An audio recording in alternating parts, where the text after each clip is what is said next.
ఈ మధ్య నాకు most of the people complaint చేస్తుంది ఏంటంటే, చాలా నెక్ పెయిన్ వస్తుంది సార్. దాంతో పాటు చెయ్యి గూడా లాగుతుంది అని. అంటే మోస్ట్‌లీ దీనికి కారణం ఏంటంటే, మీరు ఫోను యూజ్ చేసే విధానం.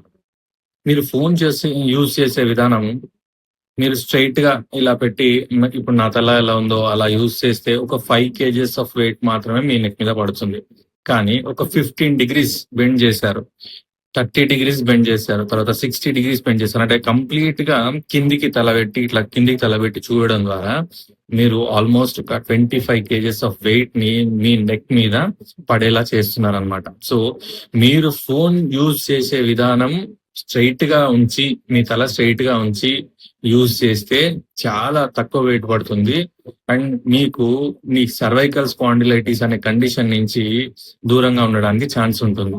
అంతేకాని మీరు కంటిన్యూయస్‌గా ఫోను యూజ్ చేస్తూ, తల బెండ్ చేసి యూజ్ చేయడం ద్వారా మీ నెక్ చాలా పెయిన్ అవుతుంది. దాంతో పాటు సర్వైకల్ స్పాండిలైటిస్ వచ్చే ఛాన్సెస్ ఉంటాయన్నమాట. సో, ఫోను యూజ్ చేసే విధానాన్ని చాలా జాగ్రత్తగా యూజ్ చేయండి. చాలా తక్కువ టైం యూజ్ చేయండి. దాని ద్వారా మీరు నెక్ పెయిన్ నుంచి దూరంగా ఉండొచ్చు. Thank you.